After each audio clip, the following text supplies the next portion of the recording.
original genesis for the 40 book challenge, which I talk about in the Book Whisperer, was that I wanted my students to really have a high bar for their reading.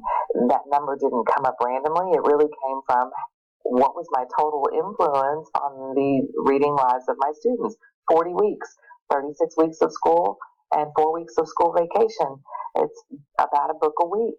Now, that's a high bar, but if I set a lower bar, if I expect my students to only read 10 books in a school year, they might read a lot less than 10, and they might not start till April. So 40 books meant let's get started, let's get going. We have a high bar. It does cause a little bit of anxiety in children and their parents at the beginning of the year, but once we get into the groove of it, parents and children are really surprised about how much reading they can accomplish. It's also not a contest or a competition. The students are not competing for each other. There are no award ceremonies at the end of the year, no celebrations, no pizza parties over who met the 40 book challenge. The students and no punitive grading. So students who read 19 books in a year can be just as successful in language arts class as the students who read 66.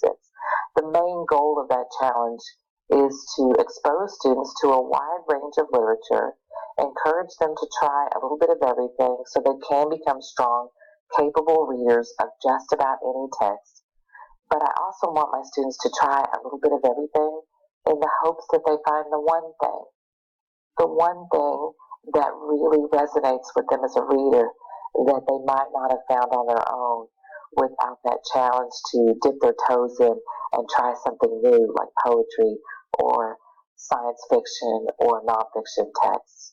I have seen over the years since the Book Whisperer has come out a lot of corruptions of that idea in a way that I think is actually more harmful for children than it is helpful or supportive.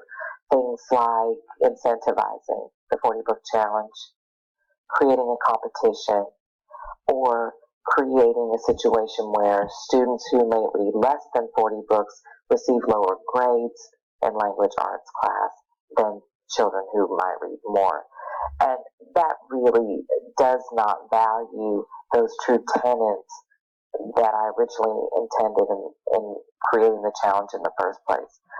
It has to be about meeting children where they are, about really seeing them as readers and moving them along a path towards lifelong reading that values their experiences, their choices, and their unique needs.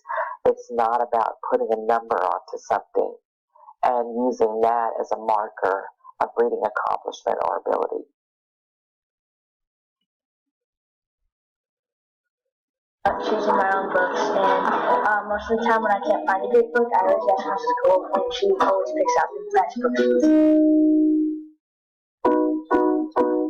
I've read 38 books so far. Last year I read like 2 books, and I never knew I could read that many books. This year I've read 29 books. Last year I probably only read 2. This year I read 19 books. Last year I probably only read 1 because I wasn't as interested in the books my teacher chose me. 40 book challenge impacted me by me actually reading a book for once. Last year I didn't read a lot at all, and this year I read a lot more, and I've had 30 books so far. When I was in 4th and 3rd grade, I hated reading, but now, today, since we get to pick the books we want to read, I absolutely love it.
Now think about the fiction section of the library here at school. Books are separated by author. What if they were organized like the grocery store? All of the mystery books were together, historical fiction books were together. That would make it easier for an elementary student to search for books. Now think about how bookstores organize books. Recently I visited a Barnes & Noble in Baltimore, Maryland. They organize their books by subject first and author second. People come in looking at the signage to find the kind of books they are looking for. Bookstores do not use the Dewey Decimal System. What if there was a new way to organize the School Library Media Center, and it was called genreification? Students and teachers are always asking where certain genres of books are. By genreifying a collection, books would be shelved by genre first. Gwinnett County Schools has a color-coded system where books have a spine label with the color code in the Media Center. For example, all of the I Survive books would have a green sticker label and be shelved with the historical fiction books. There are many benefits of genreification. Here are a few. Students can find books easier. They're developmentally appropriate for younger students. Increased circulation, and it's easier to see genres of books that we need to order more of. Many of the schools in our county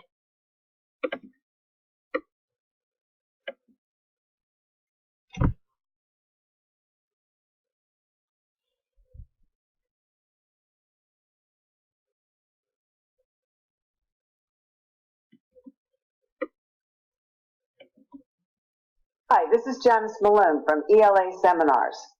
In this video, I'm going to show you how to host a book tasting event. First, I'll be sharing some photos of one that I set up in a classroom and one that I set up in a library. Then I'll give examples of things you can have students look for in fiction pieces and things you can have them look for in nonfiction pieces. And I'll end by taking you through one book tasting session from start to finish.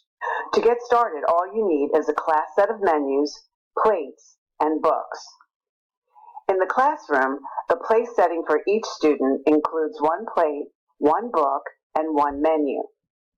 I like to stand each menu up and turn off the lights so it looks a little like a restaurant when students enter the room.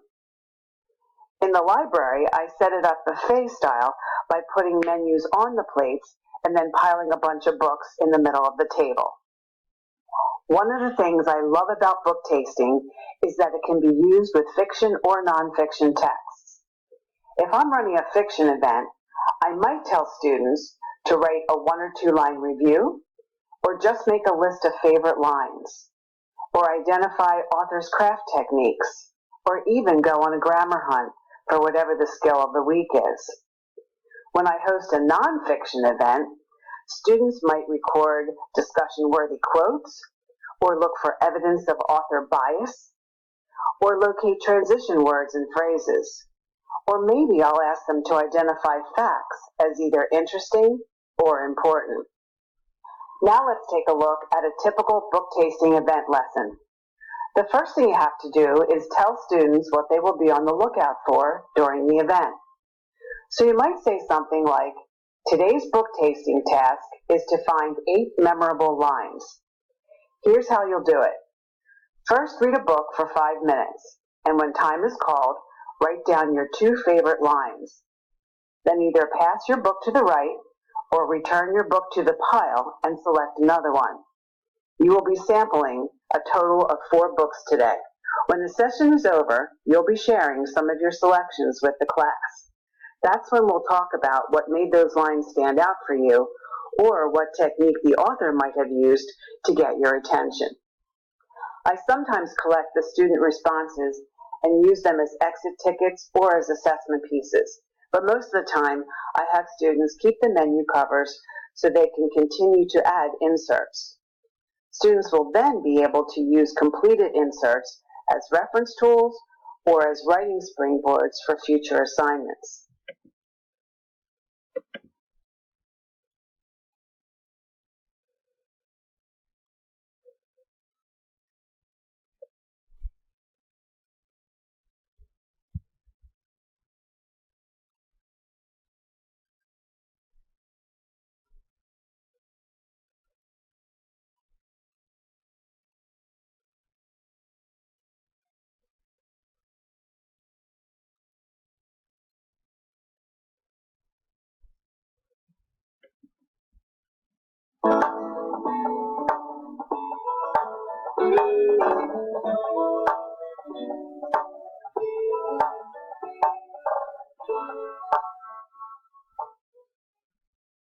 Created using Powtoon.